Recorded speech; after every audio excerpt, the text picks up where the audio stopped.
Bismillahirrahmanirrahim. Assalamualaikum warahmatullahi wabarakatuh. Balik lagi bersama saya Raffi Syafiq Rabani, dan hari ini saya akan menjelaskan sedikit tentang fikih ibadah karena ini adalah tugas untuk UAS. Nah, insya Allah hari ini saya akan menjelaskan tentang berwudu, di mana fikih ibadah tentang wudu ini berdasarkan imam 4 mazhab. Nah, langsung saja kita masuk ke pembahasannya. Yang pertama itu adalah definisi dari berwudu itu sendiri. Sebenarnya definisi dari wudu itu apa? Nah, definisi dari wudu itu adalah mensucikan diri dari hadas kecil.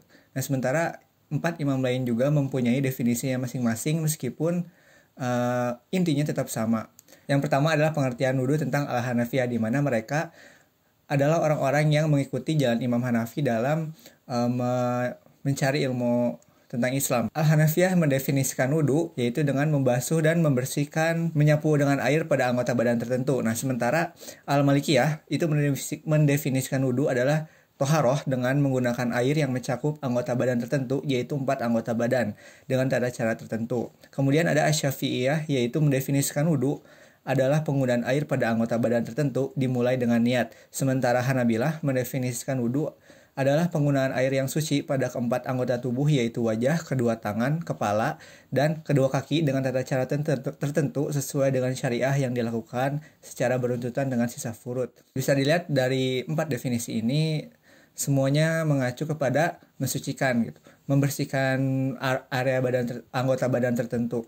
Nah, selanjutnya di wudu ini itu mempunyai beberapa rukun, di mana rukun wudu itu ada 6. Yang pertama itu adalah niat, yang kedua membasuh wajah atau muka, yang ketiga membasuh kedua tangan, yang ketiga mengusap kepala atau rambut, dan yang kelima itu mengusap kaki dari mata kaki. Kemudian tertib dari keempat definisi tersebut kita dapat lihat bahwa sebenarnya rukun berwudu itu cukup 4 sebenarnya. Namun ditambah dengan yang lainnya, artinya ketika keempat itu sudah dilaksanakan, artinya wudu kita bisa dibilang sah. Nah, kemudian perintah berwudu sendiri itu ada di Quran Surat Al-Maidah ayat 6, yang artinya, wahai orang-orang yang beriman, apabila kamu hendak melaksanakan sholat, maka basuhlah wajahmu, tanganmu sampai ke sikut, dan sapulah kepalamu dan basuh kedua kakimu sampai ke mata kaki.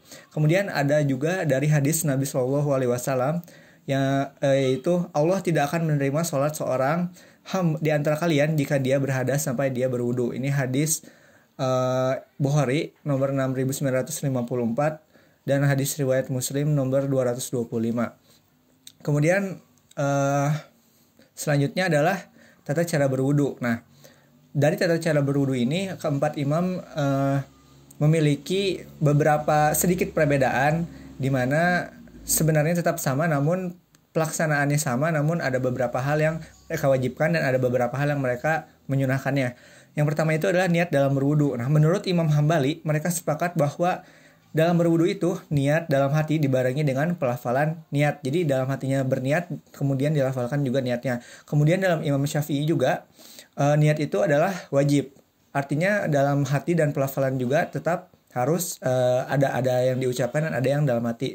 Selanjutnya adalah membaca basmalah dalam berwudu.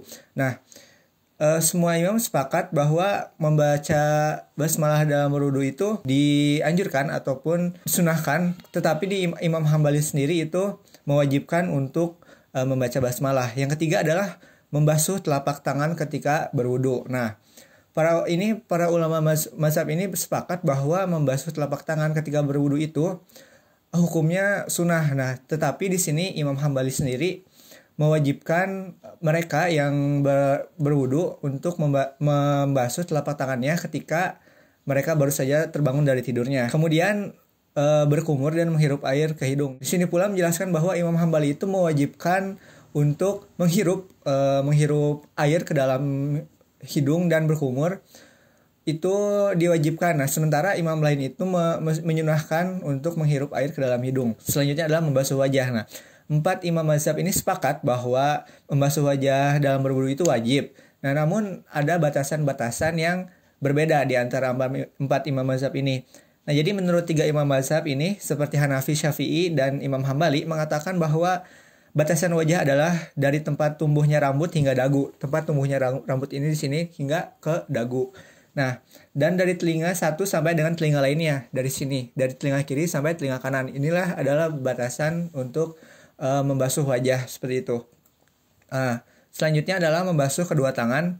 Nah, jadi tidak ada perbedaan menurut 4 imam mazhab ini. Membasuh tangan hukumnya wajib. Nah, para ulama mazhab itu sepakat bahwa siku adalah termasuk ke dalam bagian tangan yang harus wajib dibasuh ketika berwudu. Artinya ketika tidak kesikut membasuh tangannya, maka wudunya dianggap tidak sah dan sholatnya pun terancam tidak sah.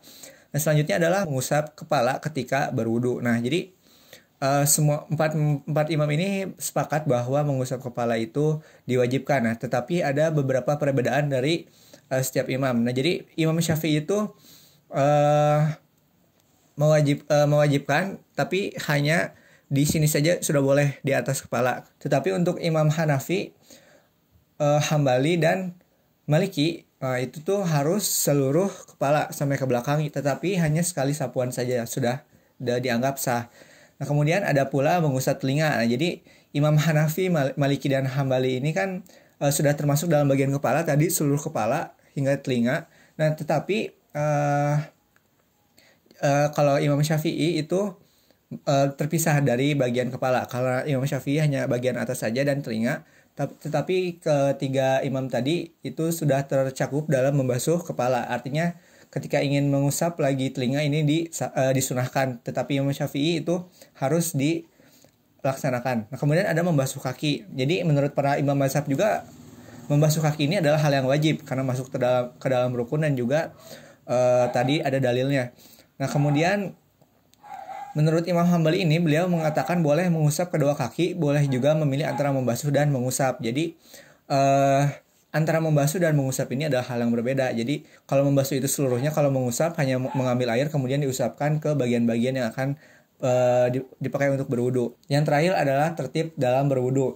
Nah, ini juga kita harus tertib dalam berwudu. Nah, Imam Syafi'i ini mewajibkan dan Imam Hambali mewajibkan untuk tertib dalam berwudu. Sedangkan Imam Maliki itu membebaskan siapapun yang berwudu itu bebas dari mana saja. Jadi ketika Imam Syafi'i itu berwudunya boleh harus dari mulut berkumur-kumur, menghirup air ke hidung hingga kaki. Tetapi Imam Maliki itu membolehkan untuk berwudu, tetapi urutannya berbeda begitu. Mungkin dari tangan dulu, dari kepala dulu.